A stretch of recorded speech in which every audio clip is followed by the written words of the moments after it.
mutualisation, ça représente peut-être la recherche d'une certaine efficacité dans le travail, c'est-à-dire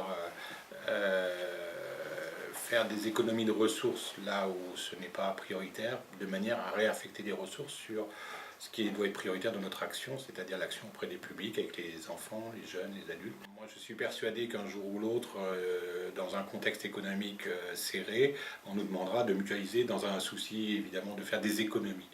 Et donc, si on veut éviter d'arriver à cette situation où nos financeurs nous demandent de faire des économies, il me paraît tout à fait important que nous recherchions nous-mêmes à faire de la mutualisation dans une recherche d'optimum de mutualisation, de manière à ce que la mutualisation ait bien lieu sur peut-être qui n'est peut-être pas le cœur de projet, de manière à libérer et à garder des ressources intactes pour le cœur de projet, c'est-à-dire le lien avec les habitants, les territoires, les usagers, les familles, et ainsi de suite.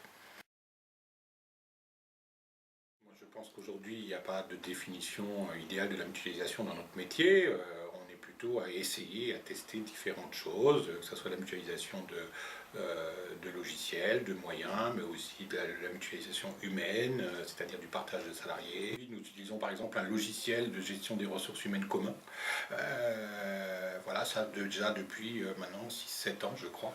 Ça commence à faire un petit moment. Nous partageons également un salarié qui est embauché par le Centre socioculturel des Trois Cités et qui travaille pour mi-temps au local, qui est un régisseur, Sébastien Benoît. Dans ce qui est en cours actuellement, il y a un travail à la fois sur les centres de loisirs. On sait que les deux structures manquent de place pour les centres de loisirs. Alors plutôt que de créer des places dans chacune des structures, essayer de créer des places communes de manière à pouvoir accueillir un peu plus d'enfants et de jeunes sur nos centres de loisirs. Ça, c'est peut-être pour l'été prochain.